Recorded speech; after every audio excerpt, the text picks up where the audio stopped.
Tonight on KPBS Evening Edition, San Diego State University explains what led faculty and students to getting sick on campus. Feel a little bit affirmed with Adela saying that it's not going to happen again and she's not going to move us into the building. A full report on the open forum following backlash from chemicals used during construction.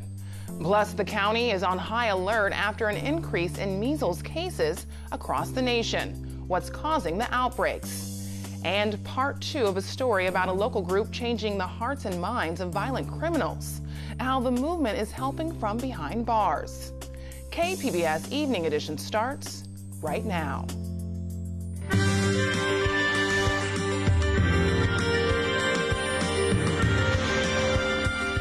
Good evening. It's Wednesday, April 3rd. Thanks for joining us. I'm Ebony Monet. San Diego State University officials address concerns. Today, the university hosted a forum to answer questions about odors that made dozens of people sick since January. iNews Source reporter Brad Racino explains what happened. More than 75 faculty members, staff, and students at SDSU packed the meeting today to demand answers of campus leadership about noxious odors they said have sickened many of them since January. They wanted to know why communication from SDSU about the odors and their health effects has been so bad, what the university was testing at the affected building, why their complaints over the past several months have been dismissed, and what other health hazards may exist in the building due to its age and lack of upkeep. The odors came from chemicals used during a roof repair project, and SDSU had an environmental consultant at the forum answer questions about those chemicals and their health effects, though many in the audience said they didn't trust his opinion since he was hired by the university. The forum did end on a high note for those who came seeking tangible next steps. SDSU President Adela de la Torre, who's been sitting quietly in the front row during the 90-minute meeting, announced at the end of the session that she had made an executive decision to keep people out of the building until concerns are 100% resolved. Nathan Shea Rodriguez, an assistant professor at SDSU, said he left the meeting optimistic after hearing from the president. The school has a really big issue with communication, specifically at every single level, from the college level with PSFA all the way up to the university level, and I think that that was very evident today. I feel a little bit affirmed with Adela saying that it's not going to happen again and she's not going to move us into the building until that building is 100% safe and sure. SDSU plans to hold another open forum on April 8th. For KPBS, I'm iNews Source reporter Brad Racino. You can find more interviews with faculty and staff on iNewsSource.org. iNews Source is an independently funded nonprofit partner of KPBS. A growing number of measles cases across the U.S., including in California, has San Diego health officials on high alert. KPBS health reporter Susan Murphy talked to an infectious disease doctor who says it's only a matter of time before the illness arrives here.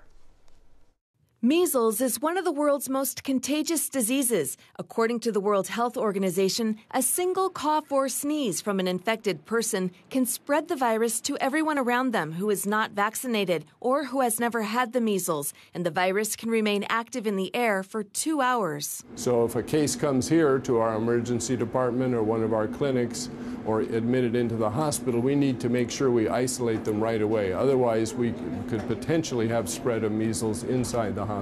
Dr. Mark Sawyer is an infectious disease specialist with Rady Children's Hospital and UC San Diego. He says so far there are no recent reports of measles cases in San Diego County. But we're always on the lookout because people travel to places where measles is occurring and then return to San Diego, and particularly, and if they're susceptible, then they're going to bring measles back to San Diego with them. Symptoms begin with a runny nose, cough, and red eyes, followed by a rash and high fever. And it can be very serious. It can be complicated by pneumonia or brain infection and encephalitis, and it can even be fatal, and 1 or 2 cases per 1,000 die from the measles. The San Diego County Health Department is working with physicians to be on the lookout for measles and urging people to get vaccinated, especially those who are planning to travel to regions with measles outbreaks, including New York, Washington, Texas, and overseas to places such as the Philippines,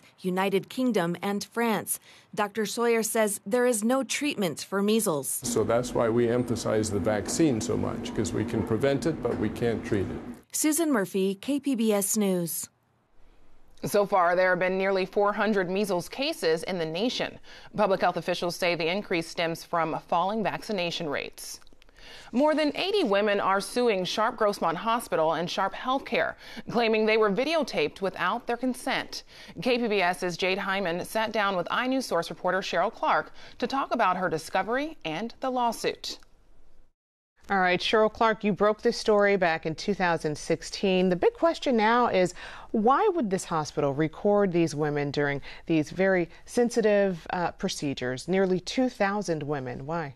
Well, this all goes back to 2012, 2013, when sensitive sedative drugs were apparently missing from the surgical carts in 3 labor and delivery units where women were undergoing obstetric gynecologic surgeries. And you can't have drugs going missing without trying to find out what's happening with them. So they launched this almost year-long, what I call a sting, covert video cameras that were hidden in these computer monitors next to the bedsides of these patients. And, you know, attorney Allison Goddard, who's representing some of the plaintiffs in this, says that not all of the videos have even surfaced. Yes, according to discovery statements by Sharp officials, some 1,800 women were videotaped, and the attorneys are trying to notify those 1,800 women. They've only been able to get responses from about 300 of them because the judge did not certify this as a class, and so the attorneys don't know who these other 1,500 women are. And as I understand it, there was no disciplinary action taken against any of the hospital personnel. Did the videos ever even show anyone taking medication? Well, allegedly, some of the videos did show some of the anesthesiologists who worked in those surgical units taking drugs out of the surgical carts. The videos don't exactly show which drugs were being taken. And the argument from some of the anesthesiologists who were there at the time said, yeah, we took those drugs. We all took those drugs because those drugs were in very short supply. And if you're a woman who's coming in, you know, in pain, about to give birth or having a miscarriage or whatever medical emergency, we needed to have those sedative drugs available immediately. So yes, we put them in our pockets and so that we had them right there. Now, whether that's true or not, that's for the lawyers and the judges to decide. Now, have all of the women who were on video been notified? Well, the judge in the case has ordered a third party to send notices to all 1,800 women. Sharp is basically refusing to, as I understand it from the attorneys, refusing to release the names of these 1,800 women because it's their, privacy. So this third party is trying to reach out to them, and that's why only 300 apparently have responded. Maybe they didn't think that there was, maybe they didn't recognize that the notice was real. Maybe they thought it was just one of those solicitations that you get in the mail for some settlement case that could be even a scam. So they did not get responses from everybody yet. And given the number of victims in this, why isn't this a class action suit? Well, the judge just didn't think that the lawsuit had enough standing yet. Or I don't know if that's going to change. I think the attorneys hope eventually that it will, because that's a lot of women. Sure, and as for the women who have signed on as plaintiffs, have any set an amount in financial compensation that they're seeking? No, that's to be determined. All right. Well, Cheryl Clark, thank you so much for joining us. Thank you very much, Jade. iNews Source says it found out about the story after being contacted by an attorney of one of the doctors who was facing a Medical Board of California accusation in 2016. A local group called Mothers with a Message is attempting to reform violent criminals. Last night, we introduced you to a mom mourning her son. Tonight, KPBS's Maya Trabolsi goes inside the Centinela State Prison with other mothers vowing to break down the walls between victim and offender. It's 7 o'clock in the morning, somewhere off Interstate 8. We'll see you at the prison. Just as they do every Monday, a group named Mothers with a Message is convoying to an hour east of San Diego. We're going to Centinela State Prison today. It is a level 4 and level 3 prison, meaning level 4 is the highest Level 5 is death row. Level 4 is maximum. Dennis Martinez specializes in preparing high-risk offenders to face the parole board. But before they face the board, they have to face these moms first. These women represent the countless local moms who have buried their sons and daughters, murdered by people like the ones they'll be talking to today. The group starts in D Yard, a level 3 high-security part of the prison. Thank you for being here. My name is Bevelyn, and I'm from southeastern San Diego. Bevelyn Bravo's son was murdered in 2012. We all died with him. Me and my entire family were killed that night as well. She says many prisoners don't really think about what happens to a victim's family once they start serving their time. To where maybe some of you did not get to see your victim. You don't know what happened, or you always wanted to apologize, but you just couldn't. We're here to be that face for you. She wanted to live. When she was laying on the street after she was shot, she asked the officer, am I going to be okay? She was scared. He told me she was scared. The group then moves to B Yard, level 4, maximum security. It's a sea of blue and green as each inmate is carefully patted down by one of several guards before they are allowed to enter the classroom. Some of these men have been in prison since they were teenagers, and some may never be eligible for parole. And those that do get out may or may not be changed. We understand mistakes happen. But for now, they've come to listen and even to say sorry. Sorry. Sorry doesn't cover it. Sorry to a lot of people is a word, and it doesn't cover the pain. How do you give a mom her child back? You can't. How do you give the children their dad back? They can't. I love this class. I know I owe them more than an apology. I owe them my life. I regret ever making such decision that took what was to me a gang member, was a son to his mother, was a father, was an uncle. It took me like 2 days to get over just her message, her story, just feeling her staring at me. I felt it. It hurt. And then that's when we came together and we said, what can we do? What can we give back? The inmates formed a committee across racial lines and organized an auction of art from behind the walls. Hi, this is Dennis Martinez, and I'm with Mothers with a Message, and this is Elizabeth Muñoz. I'm Lisa Ortiz. Bevelyn Bravo. And I'm Alejandra Zambrano. And the guys from Centinela State Prison from B Yard donated all their art, and all the benefit, 100% proceeds go to Mothers with a Message. And next thing you know, black, white, brown, it didn't even matter what race you were, they were coming together for a good cause. In a donated space in downtown San Diego, the inmates' pen and pencil drawings, their pastels and their watercolor art are displayed on tables. And he tells me like, yeah, let's do it. Maria Moore is married to one of the inmates who organized the donation. She reads from a letter written by the men at Centinela State Prison. We now know that we have the power to assist in the healing process through displaying true remorse and living amends. If that's even the first time somebody in the prison has done something good, that feeling that they get, they're going to start chasing that. And then next thing you know, that life has changed, and they're going to get out of prison, and they're going to go home, and they're going to become a productive member of society. That's how that ripple effect works. All pieces were sold, proceeds that will be donated to the families of new victims to help pay for headstones, burial clothes, or mortuary costs. A small token to ease the life sentence still being served by those left behind. Maya Trabulsi, KPBS News. You can watch both parts of this story on our website, kpbs.org. California's DUI standards may get tougher. State lawmakers are debating a bill that would lower the legal blood alcohol limit to 0.05. They say more than 1,000 people die on California roads each year as a result of drunk driving.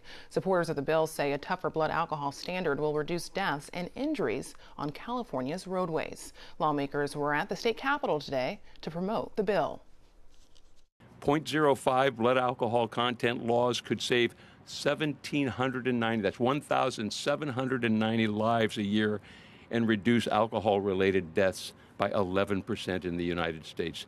That's 1,790 families that don't have to suffer. If the bill passes, California will join Utah as the only states in the nation to adopt the stricter standard. The San Diego-based National Conflict Resolution Center shares tools to help resolve conflicts. This Saturday is the organization's 31st annual Peacemaker Awards. Earlier, I spoke to NCRC's president, Stephen Dinkin, and one of the honorees, Iman Taha, about the event and the importance of civil discourse. What makes this year's honorees so special? Well, we really do have a special group of peacemakers, starting with Imam Taha, one of our local peacemakers. What we really see in Imam is that we're really facing a lot of challenges in the Islamic community, what they're facing in terms of Islamophobia, and it cuts across all of other religions and so forth. So Imam's work in terms of civility and politics and what he's trying to achieve is really something very special. What have you experienced and witnessed when it comes to Islamophobia? Do you find an increase? We have seen in the last few years a rise in Islamophobic rhetoric and actions targeting, unfortunately, the Muslim community. But it's not only about Islamophobia. I mean, we can talk about anti-Semitism. We can talk about anti-black sentiments, racism against refugee community, immigrants. So I believe that Islamophobia is part of this system, unfortunately, targeting a lot of portions of the American society. And I believe that the faith leaders, and I'm a faith leader, can play a major role addressing these issues and bringing people together to start a conversation based on civility, understanding, and respect. And of course, the power of having that conversation, but how do you begin to have that conversation when so many people are self-segregating themselves and so therefore not even sitting at the same table to have that conversation? Well, that's been a focus of the National Conflict Resolution Center for many years. We have developed a set of communication skills and mediation strategies to bring people around the table. And what we're trying to do is to instill the type of skills so that people can disagree, but still have the dialogue in a respectful way. How do you reach people who are just angry and kind of on the outskirts? I believe the most important thing is to set the model for everyone. When people understand and hear and see that there are conversation circles going on between people from different walks of life, then they will get inspired. So the work that we are trying to do is not easy. It's challenging, but there is no other option. If we want, to achieve something positive for our society and our nation, then we have to do this work. And of course, Saturday is about honoring deserving people such as Iman, but also it's a fundraiser. Can we talk about what the event will raise money for? So this particular event, we're focused on our Avoiding the Pipeline, the Prison Initiative. And this program works with the at-risk youth. It's traditionally youth of color who find themselves caught in the pipeline to prison. And we have created a series of levers to stop the flow of these youth into the prison system and into our jails. And we partnered with the San Diego Unified School District, with law enforcement, with our district attorney and our sheriff's office probation. So we're all working together in a coalition to stop the flow of these youth into the system. So the funds that we're going to raise at our dinner will help to support in a partnership, public-private partnership, working with all of these partners to address this very important issue that's impacting all of our youth, these key youth in our communities. Congratulations, and thank you so much. Thank you. Thank you. Iman Taha was also a KPBS community hero last year. Once again, the National Conflict Resolution Center's 31st Annual Peacemaker Awards dinner is Saturday, April 6th at 5:30. It's at the Hilton San Diego Bayfront, and for more information, you can go to ncrconline.com. I'm Judy Woodruff. Tonight on the NewsHour, I sit down with the Turkish foreign minister amid heightened flashpoints with the U.S. Coming up at 7 after Evening Edition on KPBS. The endangered western monarch butterflies are getting a boost from more than 100 conservation organizations. KPBS environment reporter Eric Anderson explains. The conservationists hope to convince Congress to spend $100 million a year to rebuild habitat that is critical to the survival of the colorful pollinator. A lot of that money could be used to plant milkweed, which is a critical food source. Center for Biological Diversity's Stephanie Kouros says native trees could also benefit. None of those overwintering sites are protected. It's legal to cut down those trees for development. Parks can cut them down if they identify those trees as hazardous. Many of the trees are reaching the end of their lifespan, so there really needs to be a push to replant native trees and then give them time to mature before cutting down the aging trees. Kouros says the groups are asking for a significant investment, but she says without help, both the western and eastern monarchs could go extinct. The western population of the butterfly is 99% smaller than it was just 3 decades ago. The dwindling population is at increased risk of being wiped out by a simple storm, drought, or other natural calamity. Eric Anderson, KPBS News. This morning, San Diego saw some clouds and even a little rain. Meteorologist Dajia Swad tells us how long this weather will stick around. It has been a windy day here across Southern California. We'll see those winds ease down a tad bit as we head through the rest of this evening and into tonight, and then try to regenerate a bit more into your Thursday. But let's recap here the past 24 hours. We're looking at some peak gust reports. Mount Laguna, a gust of 67 miles per hour was reported. Crestwood, 40-mile-per-hour gust and 38-mile-per-hour wind gust into Borrego Springs. As we head into tonight, precipitation not going to be a factor. What will be a factor are the clouds. We've been talking about an onshore flow, and that's been feeding in some moisture, allowing for low clouds as well as cooler conditions. That will remain the case tonight here in San Diego with a low 59. Also going to be noticing clouds out towards Oceanside with a low 50, cooling down to 57 in Borrego Springs and 41 in Mount Laguna. Clouds extending all the way inland as well. Now into your Thursday, back towards our west. It is mild into the Four Corners. We'll still be under a cool influence here, but temperatures will continue to rise as we move into your extended forecast. To our north is where we have unsettled weather. So if you're headed to San Fran for any reason, well, showers going to be likely as a cold front approaches California. We're not going to see any precipitation due to that cold front. A high of 66 in Oceanside, 67 in San Diego, and 79 in Borrego Springs, topping off at 52 in Mount Laguna. For your weekend forecast, well, lots of sun and lots of warm air. It gets real hot here across Southern California and towards Arizona and portions of New Mexico as well. And most of the wet weather's out towards our north or far out towards our east. So no need for the umbrella, but definitely going to be needing the sunscreen. Now at the coast, you're in the 60s at least through Saturday. Then as we head into your Sunday as well as into Monday, we get that warm push of air, lots of sunshine sitting near 80 degrees on Monday at the coast, in the 80s and 90s in the inland areas for your Sunday and Monday as high pressure builds in. Also going to be watching for that warm air to move in for the deserts. You're looking at a high of 96 on Monday, and that warm push of air also guaranteed into the mountains for your Sunday and Monday, looking at lots of sunshine. Reporting for KPBS News, I'm your meteorologist, Dajia Swad. Back to you. Now for a recap of tonight's top stories. San Diego State University hosted an open forum today to discuss health concerns related to odors in a campus building that have made dozens of people sick since January. The odors came from chemicals used during a roof repair project. The campus will keep people out of the building until concerns are resolved. SDSU plans to hold another forum April 8th. A growing number of measles outbreaks across the U.S., including California, has San Diego health officials on high alert. Nearly 400 cases have been reported this year in the nation. Public health officials say the increase in cases stems from falling vaccination rates. Measles is very contagious. A single cough or sneeze from an infected person can spread the virus to everyone around them who has not been vaccinated or who has not had the virus.